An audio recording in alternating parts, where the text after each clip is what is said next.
Alô, varandeiros, para você ligado na varanda mais famosa do Brasil, um grande abraço. Cheguei para falar tudo sobre o Santos Futebol Clube. Para você que tá ligadinho no canal, muitas informações do Peixe. E vamos falar sobre Júnior Alonso. Hoje o Santos terá uma reunião decisiva para definir o futuro do zagueiro e também tratar o caso Cueva. O Santos deve ao clube russo ainda valores sobre o jogador peruano. Quero falar também sobre David Washington. O Mônaco está de olho no jogador e pode levar o David Washington nos próximos dias. Vamos falar também sobre a provável escalação do Peixe para o duelo contra o Fluminense. Tudo isso e muito mais aqui no Varanda Futebol Debate. Deixa o like, compartilha, se inscreva, vem para a varanda mais famosa do Brasil. Meus amigos varandeiros, é hora de falar da 1xBet para você, parceira do Barcelona da Espanha e também do canal Varanda Futebol Debate. Na 1xBet você tem bônus de até $300. É isso mesmo, é só utilizar o cupom do canal, anote aí, é o VFutebol. Na hora de você realizar o seu cadastro, primeiro você clica no link, depois você realiza o seu cadastro e na hora de realizar o seu depósito, você utiliza o cupom do canal VFutebol. E olha, tem grandes jogos nos próximos dias. Hoje tem Copa do Brasil, tem Flamengo e Grêmio, para mim vai dar Flamengo. E no final de semana tem Fluminense e Santos, para mim vai dar empate. Internacional e Cuiabá, para mim ganha o Inter. Tem Atlético Paranaense e Cruzeiro, para mim ganha o Atlético Paranaense. Corinthians e Vasco da Gama, para mim dá empate. Fortaleza e Red Bull, para mim ganha o Red Bull. E Atlético Mineiro e Flamengo, para mim dá Atlético Mineiro. E assim como eu fiz, você também pode fazer o mesmo. Palpitar na 1xBet. Corre lá, hein? Vou deixar o link fixado nos comentários para você. Vem para 1xBet, vem correndo. Meus amigos varandeiros, vamos falar sobre o Júnior Alonso. Olha, o zagueiro paraguaio de 30 anos pode ter como seu destino realmente o Santos Futebol Clube. O Santos tem interesse no jogador e as negociações estão sendo conduzidas pelo empresário Luizinho Piracicaba, que é o empresário de confiança do presidente Andrés Ueda. É isso que afirma a matéria do Lucas Musetti na UOL. O Lucas Musetti também cita que hoje haverá uma reunião decisiva entre Santos e a diretoria do Krasnodar pelo Júnior Alonso. O Santos que tem uma dívida ainda com o clube russo referente aos valores do Cueva. O Santos fez um acordo para pagar o Krasnodar, porém esse acordo foi quebrado, não foi honrado. Isso teria irritado os dirigentes russos, né? Que olha, eu entendo que a situação do Santos para trazer o Júnior Alonso não é nada fácil, mas o Santos quer fazer um tipo de um acordão, né? Um acordão.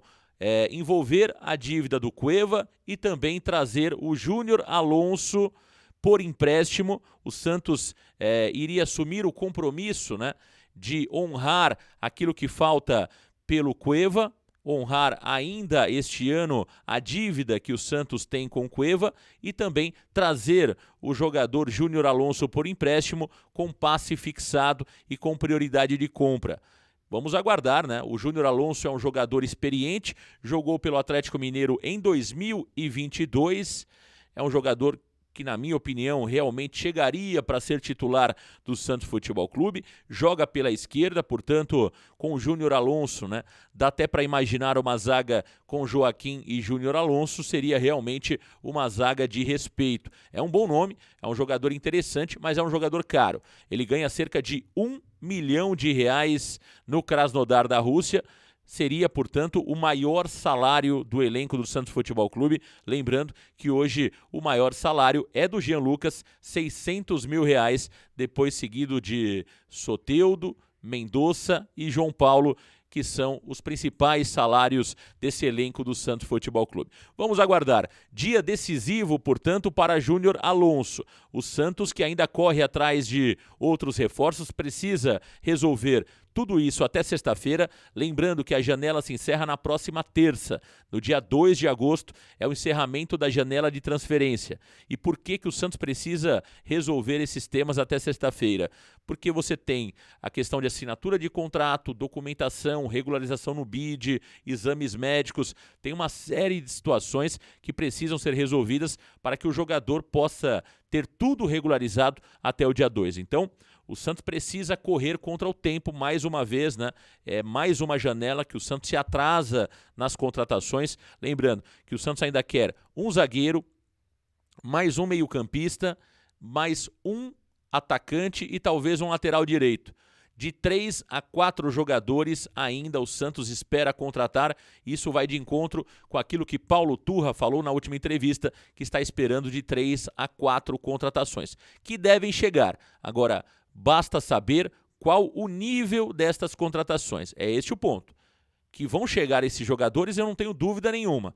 Agora, o que toda torcida santista quer saber é qual o nível desses jogadores que serão contratados pela gestão conduzida e comandada por Andrés Ueda. Diego Pituca, a situação é praticamente impossível neste momento. O Kashima Antlers quer 4 milhões de dólares, cerca de 19 milhões de reais na multa rescisória. E multa rescisória não se parcela e não se posterga a prazo. Tem que ser à vista, tem que depositar na conta dos japoneses. E o Santos dificilmente vai adotar esta postura, dificilmente vai pagar os 19 milhões de reais pelo Pituca. Portanto, Pituca só em janeiro de 2024. Agora, se o Santos tem dificuldade para contratar jogadores, o mercado está de olho em jogadores do Santos Futebol Clube. De acordo com uma matéria do Lance publicada no dia de ontem, o jogador David Washington pode estar realmente saindo para o Mônaco da França. O clube francês acena com uma proposta de 12 milhões de euros. Essa proposta é considerada baixa pelo Santos Futebol Clube, que quer pelo menos 15 milhões de euros para conversar com o clube francês. 12 milhões de euros seria uma proposta recusada pelo Santos Futebol Clube, portanto, não deve haver negócio com este montante, né? 12 milhões de euros é um valor muito próximo com que a Lazio tentou tirar o Marcos Leonardo do futebol brasileiro e o Santos fechou a porta da Lazio, né? Então não acredito que o Santos venda o David por 12, acho que o Santos precisa pedir mais de 20 pelo David Washington, mesmo assim seria uma negociação questionada. O ideal seria que o Santos negociasse o David pelo valor da multa rescisória, né? Então acho que aí não teria discussão. 30 milhões de euros para um jogador de 18 anos que pouco jogou no time principal, me parece algo interessante. Agora, qualquer valor menor do que esse, acho que vai gerar uma grande discussão interna, porque o David é um jogador de muito potencial que ainda não trouxe alegria ao torcedor, mas ficando no Santos pode não só trazer um benefício financeiro, como também um benefício técnico para o Santos Futebol Clube. E sobre Marcos Leonardo, a notícia é do site Trivela, do Bruno... a notícia é do site Trivela, né? Onde fala que o jogador Marcos Leonardo interessa mais uma vez aos clubes ingleses. Pode pintar uma proposta do futebol inglês pelo Marcos Leonardo. É o Bruno Lima, né? O Bruno Lima que colocou essa informação no dia de ontem. E uma curiosidade, a janela de transferência na Inglaterra, ela é uma janela um pouco mais extensa. Ela vai até o dia 1º de setembro. Portanto, pode acontecer o seguinte, o Santos não ter mais condições de contratar, porque a janela de contratações aqui no Brasil se encerra no dia 2 de agosto, e o Santos no mês de agosto, o Santos perder jogadores, como é o caso do Marcos Leonardo para o futebol inglês. E aí a situação seria muito mais crítica, porque você perde um jogador para o futebol inglês e não consegue repor porque a janela está fechada. Então, é preciso ter muito cuidado com tudo isso, porque se o presidente Andrés Ueda já tem uma direção que vai vender o Marcos Leonardo, precisa ter uma reposição. Será que essa reposição é o Julio Furch? Talvez seja pouco. Preciso ter mais atacantes, porque o Santos, vendendo o Marcos Leonardo, teria o Furch, que é uma interrogação, é uma incógnita, o jogador argentino, que estava há 8 anos no futebol mexicano.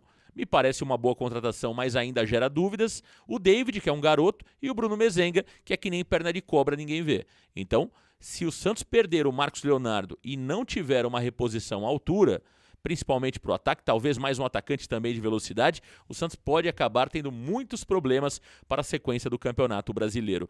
Meus amigos varandeiros, vamos falar um pouquinho sobre o time para o duelo contra o Fluminense? Apenas uma dúvida tem o treinador Paulo Turra, e é justamente o João Paulo. João Paulo que trata uma inflamação no quadril, o João Paulo ainda é dúvida para a partida contra o Fluminense, né? O jogador está passando por um tratamento intenso no CT Pelé, com o objetivo de estar à disposição do treinador Paulo Turra. Caso o João Paulo não consiga ir para o jogo, Vladimir será o substituto do arqueiro do Santos, João Paulo. Portanto, Vladimir será o substituto do JP. E olha, no mais, o Santos praticamente terá o mesmo time, né, que empatou contra o líder do campeonato, o Botafogo, na última rodada. Portanto, o Santos, para sábado, terá o seguinte time: João Paulo ou Vladimir, do lado direito João Lucas, na zaga Messias e Joaquim, do lado esquerdo Dodô. No meio-campo, 4 homens no meio-campo mais uma vez. O Santos terá Rodrigo Fernandes, Dodi, Jean Lucas e Lucas Lima, na frente Mendonça e Marcos Leonardo. É esse o peixe para o duelo contra o Fluminense no Maracanã, 16 horas. O Maracanã que deve receber um grande público. Até o dia de ontem já haviam sido vendidos mais de 23 mil ingressos para a partida Santos e Fluminense, 16 horas com transmissão do Varanda. É isso, meus amigos, um grande abraço, valeu galera, tchau!